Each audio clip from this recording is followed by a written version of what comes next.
सोनम वांगचुक का 21 दिनों का जो क्लाइमेट फास्ट था वो ख़त्म हो चुका है। जो 21 दिनों से सोनम वांगचुक नमक और पानी पर जीवित रह रहे थे और अपनी मांगों को सरकार से मनवाने के लिए हज़ारों लोगों के साथ कड़ाके की ठंडी में लद्दाख में बैठे हुए थे, वो कल उन्होंने क्लाइमेट फास्ट ख़त्म कर दिया है। लेकिन जाते जाते उन्होंने कहा है कि ये लड़ाई जारी रहेगी। तो आज हम विकास मावी जी के साथ इसी पर बात करेंगे कि उनकी मांगें क्या थीं और उन्होंने ये जो प्रोटेस्ट है वो क्यों किया। ये तो हमने कल पिछले वीडियो में बताया था, लेकिन आज फिर हम शॉर्ट में आपको एक बार और बताएंगे और इसका इम्पैक्ट क्या पड़ने वाला है लद्दाख की पॉलिटिक्स पर, इंडिया में जो लोकसभा चुनाव होने वाले हैं उन पर इसका क्या असर पड़ेगा, इस पर हम थोड़ी सी बात करेंगे।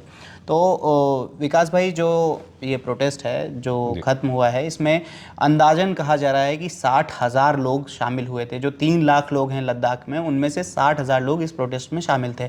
तो क्या लगता है कि ये जितना भी बड़ा प्रोटेस्ट था जो सोनम वांगचुक जी ने 21 दिन के लिए पूरा फास्ट रखा, इसका क्या सच में कोई इम्पैक्ट पड़ेगा?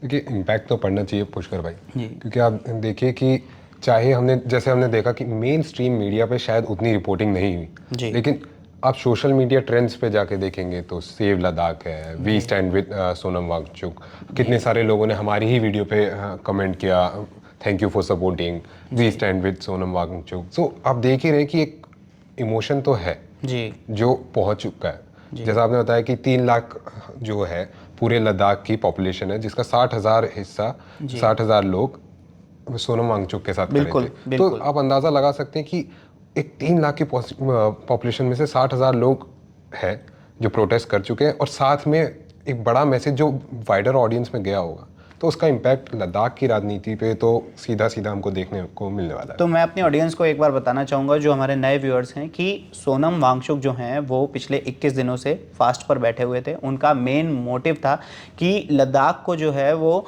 6th शेड्यूल में शामिल किया जाए, जिसका मोटे तौर पर मतलब यही है कि वहाँ के लोगों को एडीसीज बनाने की इजाज़त मिले और जो कि अच्छे से वहाँ पर डेवलपमेंट को ध्यान दे सकें, वहाँ के क्लाइमेट की रक्षा कर सकें, वहाँ की जनजातियों की, वहाँ के ट्राइबल कल्चर की देखरेख कर सकें।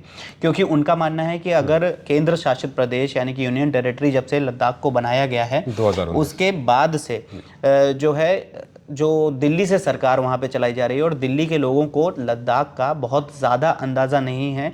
तो वहाँ पे जब वो डेवलपमेंटल अथॉरिटीज़ जो जा रही हैं, वहाँ पे कंस्ट्रक्शन किया जा रहा है, तो उससे क्लाइमेट को बहुत ज़्यादा नुकसान पहुँच सकता है, जिसके लिए वो लोग प्रोटेस्ट कर रहे हैं। इसके अलावा उनका प्रोटेस्ट है कि वहाँ पर 2 लेजिस्लेटिव कॉन्स्टिट्यूंसी होनी चाहिए, जिससे कि लोग जो हैं, जो धड़ा बटा हुआ है, एक कारगिल साइड बटा हुआ है और एक लेह बटा हुआ है, जो कि बुद्धिस्ट और मुस्लिम एरिया में डिवाइडेड है। तो ये दोनों कॉन्स्टिट्यूंसीज अलग अलग जगह पर अच्छे से पूरा काम कर सकें, एक रिप्रेजेंटेशन मिल सके दोनों एरिया के लोगों को देश की पार्लियामेंट में। क्योंकि ऑब्वियसली एक बड़ी कम्युनिटी अगर कहीं फॉर्म हो जाती है तो उनके इंटरेस्ट दूसरे कम्युनिटी से थोड़े अलग हो सकते हैं। क्योंकि अभी लद्दाख में केवल एक ही जो है एडीसी है, जिसकी वजह से ये होता है कि कभी कारगिल वाले कहते हैं कि हमारी बात नहीं सुनी जा रही क्योंकि वो मुस्लिम मेजॉरिटी एरिया है। फिर जब मुस्लिम वालों की बात सुनी जाती है तो लेह के लोग कहते हैं, बुद्धिस्ट जो हैं, कि हमारी बात नहीं सुनी जा रही। तो इसलिए बेसिकली उनको 2 कॉन्स्टिट्यूंसी चाहिए, जिससे कि सुचारू रूप से काम चलता रहे। और तीसरी जो उनकी बड़ी मांग थी कि वहाँ के लोगों को एम्प्लॉयमेंट मिले और जो युवा हैं वहाँ के, वो बेरोजगार ना रहें। पुष्कर भाई, जैसे कि हमने डिस्कस किया कि 6th शेड्यूल के अलावा उनको इंडस्ट्रियल एक्सप्लॉयटेशन से वो बचाना चाहते हैं। साथ ही ये जो आप डिमांड की बात कर रहे हैं, तो इसमें एक बड़ा पॉइंट आ जाता है कि वो चाहते हैं कि वहाँ पे एक higher altitude public service commission बने, जो कि हाई ऑल्टीट्यूड रीजन के जो लोकल्स होते हैं, वहाँ के युवा होते हैं, उनका जो भी जॉब का है, जो एग्जाम्स होते हैं, वो उनकी जॉब सर्विस से रिलेटेड सारे मसले वहीं पे हल किए जा सकें। वो उसके लिए हमें दिल्ली तक ना आना पड़े, दिल्ली से गुहार ना लगानी पड़े। और बेसिकली अब ये जो 21 दिन तक ये काम चला है, 21 दिन तक प्रोटेस्ट चला है, ये बहुत मुद्दा लाइमलाइट में नहीं आया, लेकिन फिर भी इस मुद्दे ने काफ़ी इम्पैक्ट छोड़ा है। अब क्योंकि लद्दाख की सीट अगर मानी जाए, अभी एक ही वहाँ पर कॉन्स्टिट्यूंसी है, अगर वो मानी जाए लोकसभा इलेक्शन के मद्देनज़र रखते हुए, तो वो सबसे बड़ी एक कॉन्स्टिट्यूंसी है, क्योंकि वहाँ पर 3 लाख वोटर्स कवर होते हैं। तो अगर 3 लाख वोटर्स एक सीट पर अपना ताकत है, जब 3 लाख वोटर्स के पास ताकत है, तो उसी के लिए उन वोटर्स को उनकी वोट की पावर याद दिलाने के लिए ये पूरा प्रोटेस्ट किया गया था। इस प्रोटेस्ट को ख़त्म करते करते सोनम वांगचुक जी ने एक चीज़ कही है, वो मैं आपको पढ़ के सुनाता हूँ। उन्होंने कहा है कि भारत लोकतंत्र की जननी है और हम नागरिकों के पास एक बहुत विशेष शक्ति है। हम निर्णायक भूमिका में हैं।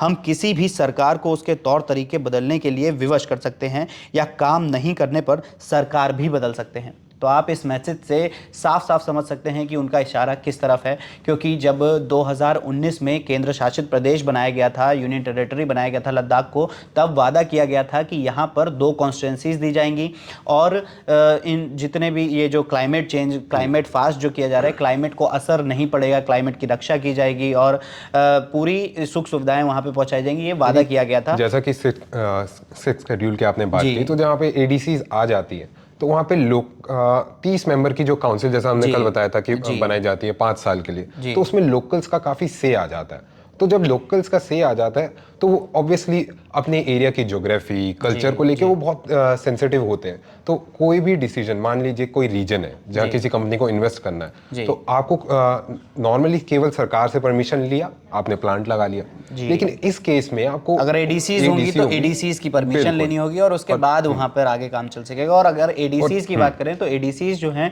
वो लद्दाख में कितनी भी बन सकती हैं। अगर मान लीजिए वहां पे 10 जनजाति रहती हैं, 10 ट्राइब्स हैं, तो 10 एडीसीज बनाई जा सकती हैं हर ट्राइब के लिए अलग, जो कि एक पर्टिकुलर ट्राइब के लिए काम करेगी। तो इसी के लिए वहाँ के लोग जो हैं मांग कर रहे हैं, जिससे कि कोई भी ट्राइब जो है वो खत्म ना हो, कोई भी संकट में ना पड़े और जो नेचर है, जो अभी तक हम लोग लद्दाख में ब्यूटी देखते हैं और नेचर के लिए वहाँ पे टूरिस्ट के तौर पर जाते हैं कुछ दिन बिताने के लिए, वो बरकरार रहे, ना कि उत्तराखंड में जैसे कि हमने एग्जांपल देखा कि जब बहुत ज़्यादा कंस्ट्रक्शन होने लगा तो वहाँ पर कितनी आपदा आई और आगे बढ़े हिमाचल में भी कई बार लैंडस्लाइड हमने जोशीमठ में ये आरोप लगे कि क्योंकि एक टनल वहाँ बन रही थी, तो ऐसा आरोप लगे कि उसके कारण पूरा जोशीमठ बैठ गया, वो पूरा तो अंदर से खोखला हो गया है। मॉडर्निटी के नाम पे एक एक्सप्लॉइटेशन से अपने आप को सेफगार्ड करने के लिए, तो वो चाहते हैं कि लोकल्स को एक बहुत ज़्यादा से मिले इस चीज़ में। जी, तो ये जो पूरा 21 दिन का क्लाइमेट फास्ट था, ये बस इन्हीं कुछ मुद्दों को सरकार तक पहुंचाने के लिए था और अभी भी ये लड़ाई जारी रहेगी, ऐसा सोनम वांगचुक जी का कहना है। तो आपको इस प्रोटेस्ट से क्या उम्मीदें हैं? अगर ये आगे होता है तो क्या इसका मेजर इम्पैक्ट देखने को मिलेगा, या फिर जो ये प्रोटेस्ट हुआ इस पर आपकी क्या राय है? हमें कमेंट सेक्शन में ज़रूर बताएं और जुड़े रहें डीएनए के साथ। इसके साथ ही फॉलो करें डीएनए के ऐप को।